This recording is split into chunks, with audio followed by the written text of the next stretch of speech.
Aloha and welcome to Connection to the Cosmos with your host, me, Dr. Lisa Thompson, where I have out-of-this-world conversations with extraordinary people.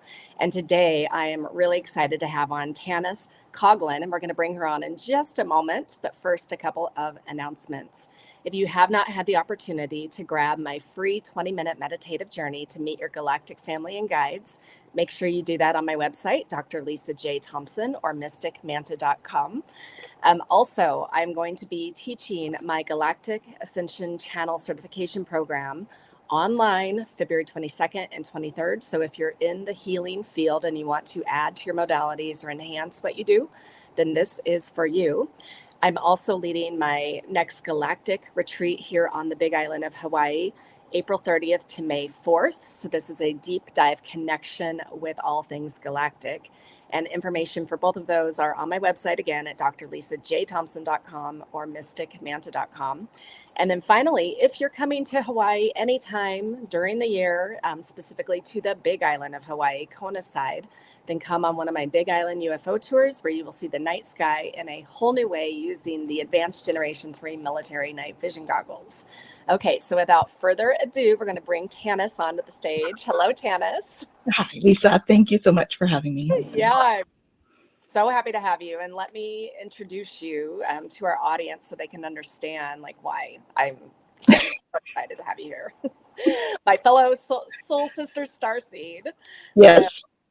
Tanys Coughlan, founder of the Twillow Lifestyle Community and the Twillow Lifestyle Academy, is an international teacher and speaker. She's a registered Reiki master and intuitive healer.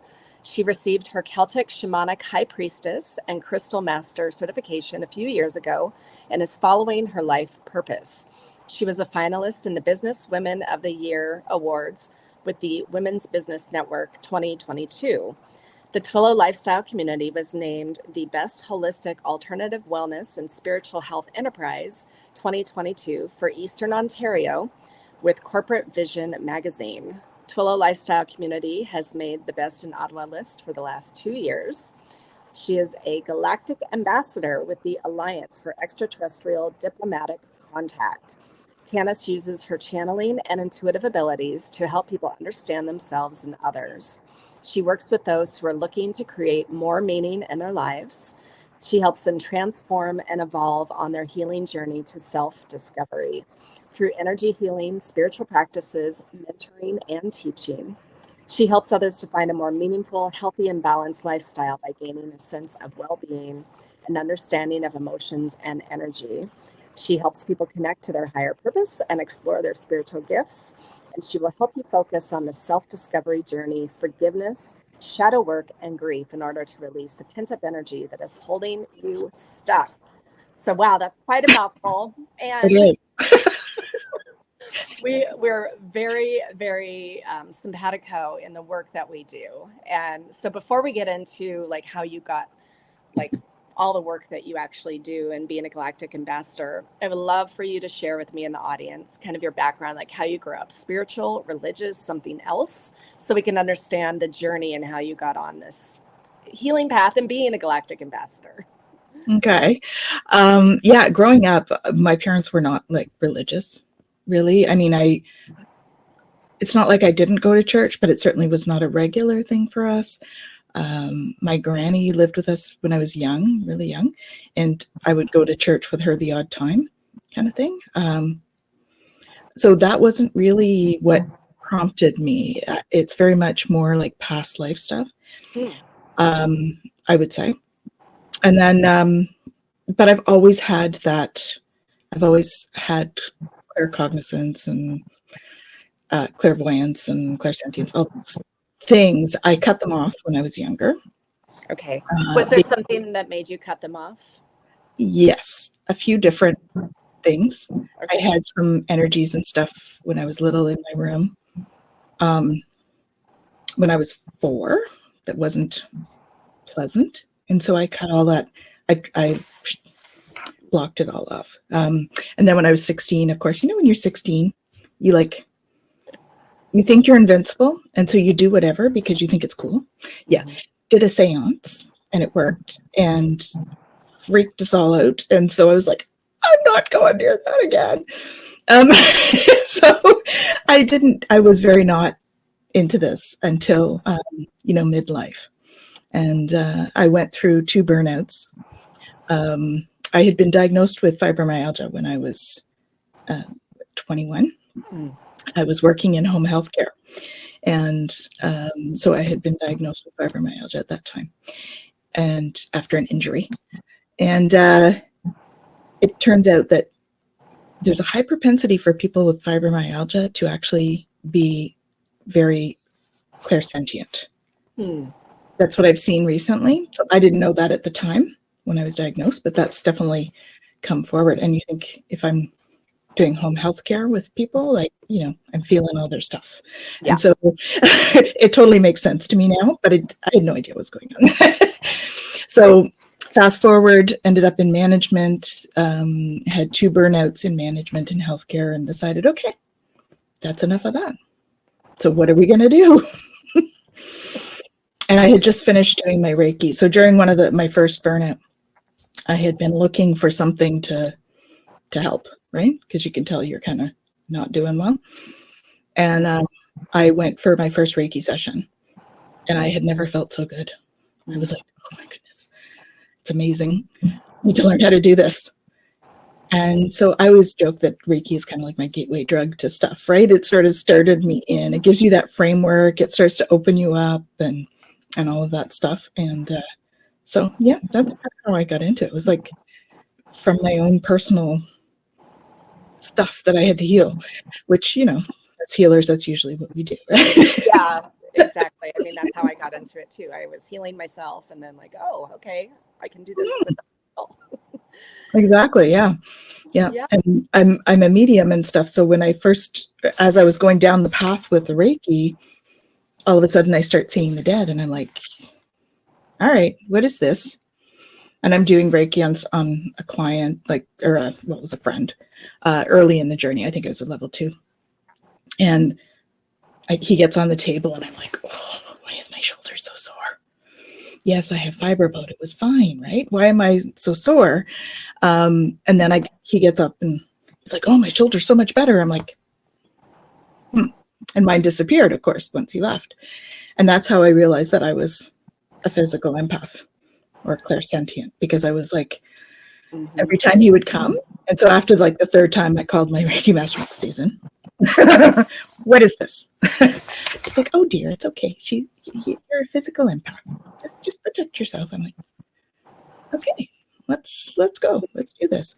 So I just kind of had prompting. Everything has kind of been brought to me. It's not something, I can't say that it's anything that I went out to look for necessarily. It's all just kind of happened. And so I truly believe it's all been guided. Okay. Well, so you became a Reiki master, and did you start your spiritual business at that time? I didn't, because I was, stuck in the fear, making decisions out of fear instead of out of love, right? And so when I left my last management position, I'm like, I need to do something different. We used to have what's called the Ontario Self-Employment Benefit Program. And it would help you while you started your own business. Now, starting my own business was not something I ever really thought I would do. And and then all of a sudden one day I was out, and I said to my husband, I think I need to go in here. And it was an employment office or whatever, right? And one of the guys that I had known from doing one of my management jobs, I had contacted them. And so I walked in, and I'm like, hey, David, what's that? Because there was a poster on the wall for this benefit program. I'm like, what is that? And so he tells me, and I'm like, I think I'm supposed to do that. He's like, okay, what are you going to do it with? And I'm like, well, I had just finished my certification in HR. So I was a certified human resources professional. And I had just finished my Reiki master. So I was like, I'm going to have to think about that. So he's like, well, you better think fast, because, the deadline's Friday, and it was Tuesday. I was like, okay. So I went home, thought about it, and I was like, okay, I went into fear. I'm like, okay, I need to start the HR, because, that's the thing to do. Society. The And practical thing, right? exactly. Yes. Yes. So I thought, okay, I'm going to do the HR. So I, did this whole, it was like a huge process to get into this program. I was like doing a whole business plan. And then there was like this Dragon's Den interview kind of thing. And anyway, I got into the program, and I had been asked whether I wanted to do it for June or September. And I'm like, nope, we're going to do this. Let's just do it. Let's do it in June. We got into the thing to sign the papers for this program. And everyone, all of the people working there were really like, I could tell the energy was not good. And I'm like, this is interesting for a new program, a new cohort. What's going on? And then they tell us that it's the last cohort. They'd canceled the program. And so if I had chosen the September or not gone in that day, things would be very different for me. So I was very guided in order to do that. So I started the HR, did all the things. Then one morning during that time, I woke up with a download of information about spirituality in the workplace. And my HR hat was like, you can't talk about spirituality in the workplace. And they're like, yes, you can. You can't talk about religion in the workplace, but you can talk about spirituality in the workplace. Anyway, it was very early in the morning, not particularly a morning person. They wouldn't let me go back to sleep until I wrote a whole article about spirituality in the workplace. And I was like, okay, fine. Then I was able to go back to bed. That afternoon, I went to a friend's place for tea, and she's intuitive too. I hadn't told her anything about the morning, and I go to leave, and she's like, I have a book for you. And she hands me The Idiot's Guide to Spirituality in the Workplace. And I'm like, seriously? We're name calling now? You just told me this morning. And so I came home, read the book. I'm like, yeah. That Friday, I ended up with my consultant from the program coming for a visit. And I had all my, my KPI reports and my processes all set. And, I had my management hat on. And she says, so what are you going to do if you're not making them enough money by the end of the program? I'm like, oh, crap, I'm going to have to tell her I do Reiki, because I hadn't been, right? Okay. And I hadn't been telling anybody. I was just kind of being the HR consultant and everything. And so I said, do Reiki too? She goes, that's perfect. That's your differentiator, spirituality in the workplace. So I just about fell off my chair, had to get the book, told her the story, the whole thing. Anyway, there was something in that allowed me to step into who I was. Instead of hiding the Reiki part, was actually stepping into the Reiki part. And I'm like, even with my HR clients, the ones that I'm going to really want to work with are going to actually value that I'm intuitive. They're going to value that that's something that I do, not be scared of it. And if they are, hopefully they ask questions, right? And that has been my experience. The ones that I've worked with since have been amazing clients, and it's been much smoother. So when I decided, okay, I'm just going to be me, we're just going to step into that authentic self. And all of a sudden, both businesses opened up, and so that's when I started the Twillow Lifestyle Community, and it was just me in my basement. And now I've got other practitioners. It's all online, except I do in-person stuff here in Ottawa. But a lot of the stuff is online as well. And so I have 3 other practitioners working with me in the community with practices. And then during COVID, they were saying, you need to start a school. And I'm like, well, I'm already teaching, because I had already been teaching Reiki. And they're like, no, you need to start a school. I had 3 people, I guess, within a couple of weeks, ask me to mentor them. And I was like, I don't know what that looks like. And they're like, start a school. I'm like, okay. Anyway, so I started a school as they requested. And, you just give it a name and an energy. And all of a sudden it blossomed to 6, 7 different practitioners all over North America. And we teach all of our own specialties. And it's become a beautiful team that works together, and we're able to share all sorts of fun stuff with the world. I love that. Well, so the name Twillow, does it have some special meaning? Well, it's interesting, because my HR consulting was Twillow Consulting, and it was willow because the willow tree is seen as the tree of knowledge, and it's strong and flexible. And so those were important for me to bring into my HR business, because my HR business is, the tagline is putting the human in human resources. So it's about employee engagement and all of that piece, right? And so it was, Twillow was Willow with T for Tanys. And it was brought in as like, this is what we want to bring to organizations, is that healing knowledge that's strong and flexible. Okay. And it sort of became a personal brand as time went on. So I debated, because I had a lot of people say you shouldn't have the same name for, you know, HR and for the other. And I was like, and both of them were just me at that time, right? And I'm like, but it's my personal branding. People already know Twillow because I've been out doing a lot of networking. And I always wear these trees. I have lots of different colors, and people would come up to me and go, "You must be Tanys. You're wearing a tree." I'm like, okay, my brand is working. So I decided to keep Twillow for lifestyle as well. And it was about, and so it's about bringing healing energy to organizations for that, and healing energy to individuals. And community, I mean, community is key right now. We need community to thrive, right? Absolutely. Working with other people is what we need to do. So community was a natural choice. Yeah, I love that.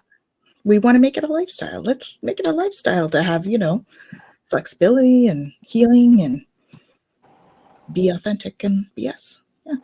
Yeah, excellent. Well, so let's switch gears just a little bit, because I would love for you to share the story of becoming a Galactic Ambassador. Like how did this all unfold for you? Well, it's kind of funny because I became a Galactic Ambassador in like the astral, as we put it, in terms of with the ETs first, and with the Galactic Federation. And then I became a Galactic Ambassador on Earth, which was fascinating. So all of it was very guided. The first one was with the ETs. So I was sitting there watching a show, interviews with Ed, Extra Dimensionals, with Ruben Langdon, and which is a great show, you guys. Yeah, he actually, watching all of his seasons inspired me that I can actually feel comfortable channeling. Yeah. I was starting channeling at that point too. So I had been watching a bunch of them, but then this particular one came on with Adam Apollo. And I was like glued to the screen. Sometimes, you know, you're doing something on your phone and you're listening or whatever. And this one I was like glued to the screen. And I didn't really know why. I was just kind of like fascinated with this. And next thing I knew, all of my galactic guides came into the room. And I was like, hey, along with others. And I was like, what's going on, dudes? Like, why are we here? And they're all like, are you ready? And I'm like, okay, wait, what am I ready for? And they're all throwing all this love at me. And I'm sitting on my couch and I'm crying because all this love's coming at me. And I'm like, yay, wait. And then all of a sudden they left. And I was like, what did I say yes to? Of course, I tune in later and they're like, oh, well, you have a soul contract for Galactic Ambassador. And I'm like, okay, all right, cool. I don't know what that means, but I'm assuming you will tell me. So I just kind of went along with that. And then probably, I don't know, within 6 months or so, I woke up one morning and my crown chakra felt like it had been burned. It was like tender, but felt better when I touched on it, kind of thing. And I was like, that's weird.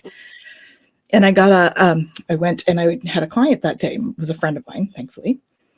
And so I went to do the Reiki on her, which I was doing Reiki and Aqua Lead at the time. Like I wasn't just in Reiki. There was all sorts of other stuff that had come into my path since then.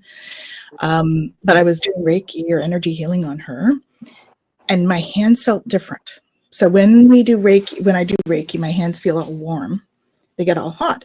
When I do Aqua Lead, it feels wavy, the energy.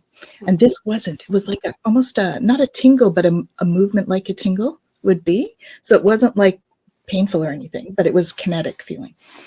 And I was like, that's very odd. Okay. So I finished the session And she gets up and she goes, whoa, that was intense. I'm like, I know. Are you okay? I might be broken. I don't know what's going on with these hands. And she's like, no, it was amazing. It was just intense. And I'm like, okay, cool. Not really knowing what was happening. The next day I was visiting a friend and we were doing a soul retrieval share. And I was just getting ready to go. And this energy started in my hands. And I'm like, Brian, what is this? And he's like, whoa. I said, I know. Am I broken? Like, what's going on? He's like, no. And he's an angel communicator. So he checked in. He's like, oh, no, that's a new energy you're bringing to the earth. I'm like, well, what am I supposed to do with that? They didn't send a manual. What do I do with it? He's like, here, go write. And he hands me paper and a pen. I'm like, all right. Yeah. So I go down to the car and I'm like, all right, tell me what I need to know. Next thing I knew, I had 5 pages about a new healing modality called Nukti. And I'm like, okay, I need an English name because, people won't know what that is. And they're like, grief relief. I'm like, okay, cool. So I had been attuned, I guess, that day with Nukti for this grief relief. And basically what it is as I used it for a year, all of a sudden, they're like, okay, start teaching. I'm like, you haven't given me a manual. Give me a manual and then we'll talk. And of course, then, they send all my intuitive friends after me and they're like, yeah, I want to learn that thing that you do. I'm like, yeah, of course you do. Okay. So I sat down and I ended up with a manual and I taught my first class. So in that class, this is why this is all tied together, because in the class, I had, 4 friends. There were 5 of us, which is always an interesting combination when you're doing a class.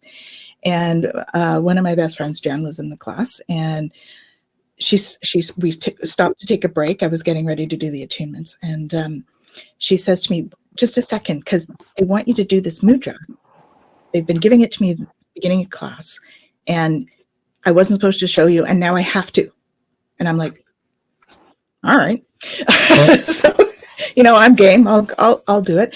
So she gives me the mudra, and then I close my eyes to feel whatever's going on. Next thing I know, I'm standing in front of Commander Ashtar Sheeran of the Galactic Federation. He has another commander there, and there's a whole bunch of people, beings behind us. I didn't actually see them, but I knew they were there. I could feel them. Mm-hmm. Anyway, he did this knighting ceremony thing on me, and he told me to go down on one knee. So I saw myself going down on one knee. I stood up. He put his hand on my chest, and he's like, "You are now one of us." And I was like, "Okay." And all these people are sending love. So of course I'm crying because I'm a crier. So I start crying, and I can hear my students back. "We love you, Tanys. Are you okay?" I'm like, yeah, I'll tell you what's happening when I get back. And so I come back and I'm like, okay. So I didn't really even know what that was about. Mm-hmm. They don't tell you these things. You're supposed to just, just know it. Right? Anyway, so I came back. I knew exactly what I needed to do for the rest of the class. And when I sat down afterwards, they told me I was a Galactic Ambassador with the Galactic Federation and a Galactic Teacher. And that was my inauguration, or whatever you want to call it. Not inauguration, but an initiation kind of thing. After that, I ended up meeting a woman who we had been talking about what I look like in the astral. And she's like, "I see you." I'm like, "Oh," she said, "Yeah, you were up on this platformy thing, and there was these 2 guys." She wasn't as familiar with the people, so I showed her a picture of the two guys, and she's like, "Yeah, that was them." And she said, "You got down on one knee or something?" I'm like, "Wait a minute, you were there?" Yeah. And everybody was like, "It was amazing." I was like, "Okay, great. Thanks for the confirmation." It's nice when that happens, right? It was lovely. Yeah, it was really good, because you think, why am I having all of these things, and is it all in my head, right? Because really, we do think, is this all in my head? Yeah. Anyways, so she was actually there, and so that all happened. And then for the 3D piece, I had started channeling, and I had channeled a message from Commander Ashtar. And for some reason, I started telling my friend this. And he's not particularly into the spiritual thing. And I'm like, why am I telling him this? Like, this is not his thing. Why am I telling him this? And yet I could not stop. Mouth would not stop. Continued to tell him about the experience. And then at the end, he's like, oh, I have this friend. He's doing like an ET conference on my platform. Do you want to meet him? I'm like, yep. Okay. So I had a meeting with Silly, and, I'm like thinking, I don't know who this guy is, but we'll have a meeting with him, whatever. It's always great to meet new people. And so we're chatting, and he's telling us about, he's saying, so we're working behind the scenes at the UN to create change to the protocols to allow for diplomatic contact when open contact comes. And we have $50 million already to build an embassy for that contact to happen on nonpartisan land. We're working with countries to establish that. And so we're trying to gain support and stuff. And I said, have you talked to Adam Apollo? Because of my experience. And he said, yeah, actually I have an appointment with him next week. I'm like, cool. Please tell him, because I had told him my whole Galactic Ambassador story. And please tell him what a big part of my journey he was, and thank him. And he's like, well, I mean, if you're going to be involved, you'll meet him. You can tell him yourself. I'm like, wait, you want me involved? He's like, well, if you want to be. I'm like, yes. And so I came on, we were at the meeting, and he's like, yeah, so I'm an HR consultant. They're like, we don't have this was a few years ago. They were like, we don't have an org chart yet. I'm like, I can do that. That's what I do. And came up with all of our titles. And he's like, we're all Galactic Ambassadors. That's what we do. And I'm like, you're right. We are. Interesting. And so became a Galactic Ambassador in the 3D. And I was head of all of the ambassadors, like for the world, for a while. And then I was like, I'm trying to run 2 businesses. It was kind of like as I was starting the school, and then as things got busier, I was like, I can't. So I'm still on the leadership team. I do production. I do a podcast for them, Bridge to the Galaxy, where I have had the true honor of actually interviewing Adam Apollo for Bridge to the Galaxy, which was amazing. And Ruben Langdon has since been on Twillow Talk with Jen and I. And so it all sort of falls into place. And it's been a beautiful journey. It's just been a lot of fun. And so, yeah. Well, so I, for the people who are like, really, there's a real like 3D Galactic Ambassadorship kind of thing. Yeah. Because you're my first person that really works kind of in that more, political realm, I guess we'll call it. Yeah, exopolitics. Exopolitics. Yeah. And so what is the mission then truly of that organization, and how do you see it happening? So there are some provisions that they can change with the UN. Because right now, if you're not on the Earth, you're not covered by like diplomatic stuff, right? And so you're considered a threat. Well, they're not a threat because they have way more technology than we do.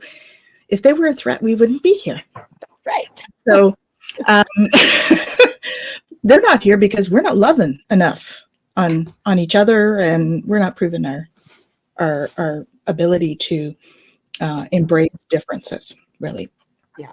So there's a couple of mandates in terms of the alliance. One is they want to build this embassy, and so they are in talks with I think we've got it narrowed down to like 3 or 4 different countries. That's very hush hush, so I don't know who it is. It's only the president, so added it. But I have been told it's been a little bit closer to that. Because we do have the $50 million from various donors in order to create a physical building. And we already have the architecture plans and all of that stuff to do that. And what that will allow is it will have to be put into trust somewhere. So we do have lawyers working on it as well. And it'll have to be put into trust until they come down and like sort of take ownership of it, I guess, because really, whenever you have an embassy, it is owned with the land that it's on by the country it's for instance, in here, right? So if we're dealing with our 3D stuff, that's kind of how it works. And so that's why it has to be nonpartisan land that we create for this embassy and all of that, because that creates a safe space. That's what creates the safe space. If the land isn't owned by anybody, then nobody can really attack it because it's owned by that entity or that country, right? Or at least that's the premise behind it all. So there's that piece. The embassy is a big piece. The, making the world aware is the other thing, right? And bringing that to the surface.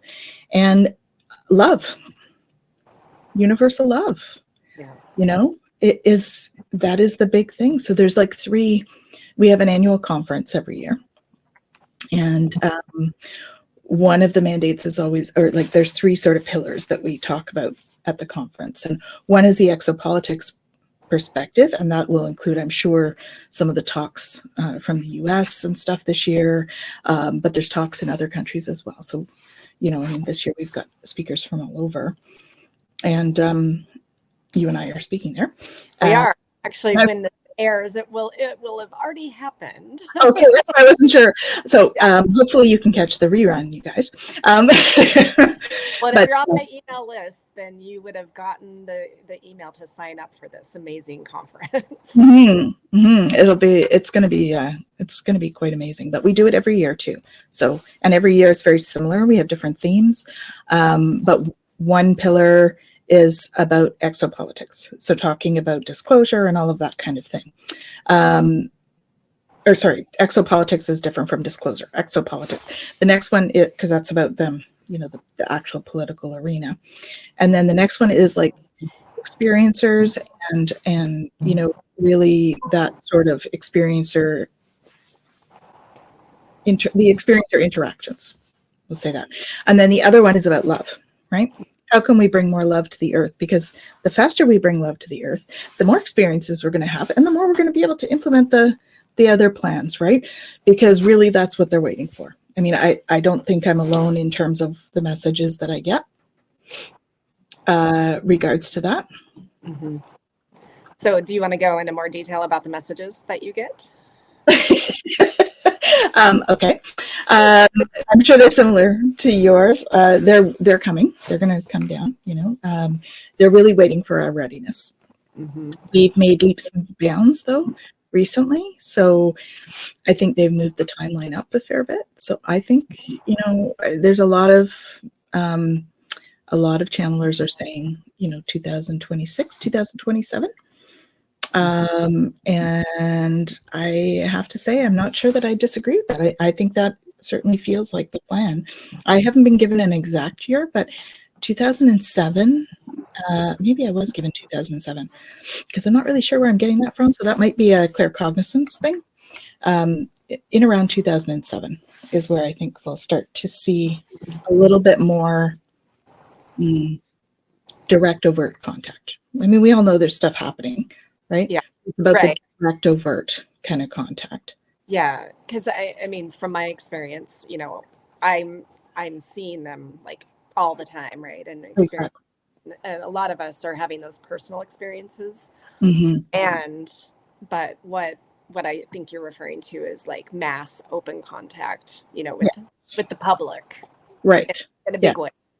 Yeah, I have a sense that they're going to like, I don't know for sure. This is just kind of my feeling on it, but I feel like what's going to happen is they're going to, in order for them to come down for this open disclosure, it's going to end up being more of like a, they're going to send a team here and they're going to send a team here and they're going to send a team here and they're going to send it. So it's like multiple teams that'll come down all at the same time. Do you know what I mean? So it's not going to be, it's not an invasion, but it's going to be like multiple places so that people can't cover it up.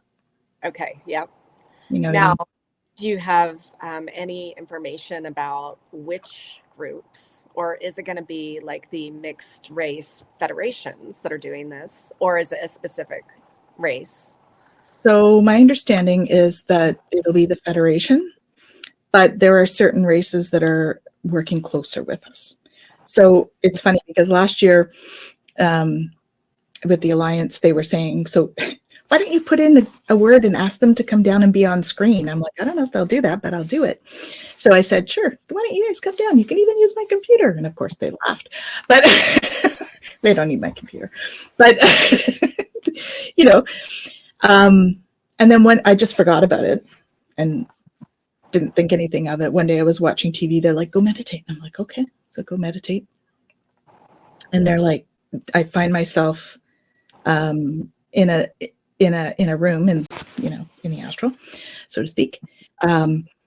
And I arrive and there's like these two sort of sides of a table. It's like a boardroom table sort of looking thing. And, like the Pleiadians are going, can we go down? We really want to help. Can we go?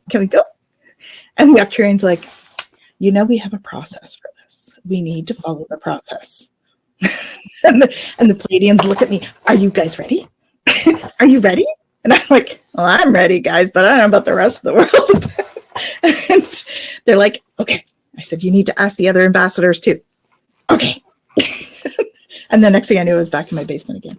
So my impression is that many of us that are Galactic Ambassadors are on like the Earth's Humanities Council, which that was part of it, I think, that I ended up being conscious of being involved in. That's what I've been told, is that we're on like the Earth's Humanity Council as Galactic Ambassadors. And so I believe that it will likely be a Galactic Federation initiative, but there will be certain races that have worked much more closely that are more spoken about. Do you know what I mean? So that people are comfortable. Yeah. Like Pleiadian is the one that you hear about a lot. Right? Well, and they look the closest to us as well. Exactly. Yeah. So I think there's going to be that. There's going to be the hybrids that will come down because they're part human, right? Yeah. That kind of thing, which, that's a whole other story. I know, I'm actually part of that program. Yeah, me too. So, I know. Surprise. Yeah. I'm not sure whether I am. I've been told that I am. But I also have a hybrid daughter, I believe. Her name is Celia, and she's, so she's part Pleiadian, part human. And I have met her in the astral and stuff. So and this is stuff like, so that was not something that I was looking for either. I didn't even know a lot about the hybrid program. Mm-hmm. And I was at my naturopath during COVID. And I was just talking to her, and she was saying, like, because we're friends, so we were chatting, and she's like, yeah, I've been doing a lot of reading about the hybrid program, and I think I'm supposed to be involved in the hybrid program. And I just started to bawl. I was like, I don't know why I'm crying, but I have an ache in my heart. I don't know. I'm just like really, really sad with all of that. Like, it was just really intense. And I just told her that, I was like, I don't know why I'm crying, but this is what's happening. And then my hybrid daughter arrived. I had thought I'd had a miscarriage, so I had met her before, but I did not know that she was a hybrid until that day. And I was like, so it was like every cell in my being knew that that was the case. I came home and my family, it was during lockdown, and I came home and I said, okay, you need to know that if there's a young lady that arrives at the door and she's roughly, in her early 20s, and she's coming in. And they're like, what? Yeah, she's my daughter. So if she's there, she's coming in. I don't care about COVID. We're doing it. Mm-hmm. And they're like, okay. Because I knew that she was coming, but I didn't have any timeline on that. So yeah. So that's my story. Yeah. But it's real. Like, this is what people always ask me, like, how do we know that it's real versus making it up in our head, right? And for me, all of these things have happened in a way that was never anything I looked for, right? Yeah. Like, I just started crying and didn't know what it was. And then they start showing me stuff, and and of course my naturopath was filling in gaps because she's intuitive too, and all of that. But it's never anything that you sort of look for in terms of that, or at least not in my experience. It's usually brought to you and presented. Right. I mean, yeah, when I met my Arcturians, 6 years ago, like I was trying to be fairly normal. I was taking a psychic intuition class, but they showed up in the first night of class, and I'm like, oh, and I didn't know who they were, but I had to. But fortunately, there was a lady in class who, when I described what I was seeing, she's like, that's either the blue avians or the Arcturians. And so I went home and Googled, and sure enough, okay, Arcturians. Yeah. Yeah. I had an Arcturian as my first kind of contact as well, or my first conscious contact. I think that I had contact earlier, but wasn't aware of it. And I had been, they'd taken memories away and stuff like that along the way. But I had a problem. I had a pain in my chest here at one point, and it was like squeezing pain, and it would happen and then it would release, and it happened and it would release. And so of course I went to my doctor thinking, oh, what's going on here? And she's like, yeah, we need to do a mammogram. I'm like, okay. Well, between the time that I went to the doctor and the mammogram, I woke up one night with like feeling like there was a vacuum on my chest. And I like woke up like this, and I saw an ET standing beside me. I didn't know that's what it was even at the time, right? You just wake up and you're like, what are you doing in my bedroom? And he looked shocked to see me, and I was shocked to see him. And next thing I knew, he disappeared. And I was like, okay. And I went back to sleep right away. So I know he had something to do with that part, because that wasn't my norm either. And I never had any pain because it had been very consistent until that night. And then I didn't have any more pain, and there was nothing on the mammogram. Everything was fine. So I know he was there to help. So I knew that, after that encounter, that was before all the other stuff. That was like well before. And it was like it happened, and it was in almost a dream state, and you don't really, it's there, and you're like, yeah, that really happened. I feel it.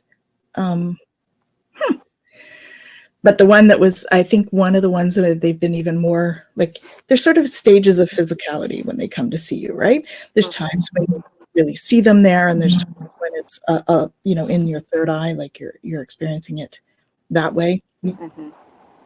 One of the interesting ones that I had one time, I had just finished teaching a channeling class. So we were all in that channeling state, right? So high vibration. And we were out in my sunroom. And it was a small group. There's just 3 of us. And all of a sudden I hear, may I speak with you, please? And I was like, and I'm looking around, and I look out, and there's an 8-foot praying mantis standing outside of my yard beside the door. I'm like, okay. Fortunately, these ladies knew that I, see stuff that they don't. And so I was like, I'll be right back.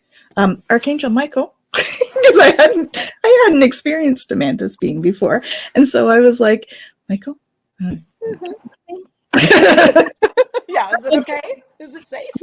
Is this safe? And he's like, and so we walk out, and I'm looking up at him. He's like, we understand that you are a Galactic Ambassador. I'm like, apparently so, yes. And he's like, we would like you to pass on a message. And I'm like, okay, I can do that. Not all insecticides are nefarious. Many of us are here to support you, and we love you. And I was like, okay. Mm-hmm. Phew. Absolutely. And he does this. Thank you. And he turns around and waddles off to the back of the backyard, where I see there are 5 more standing there. And I'm like, okay, that was interesting. So I turn around and go back in the sunroom.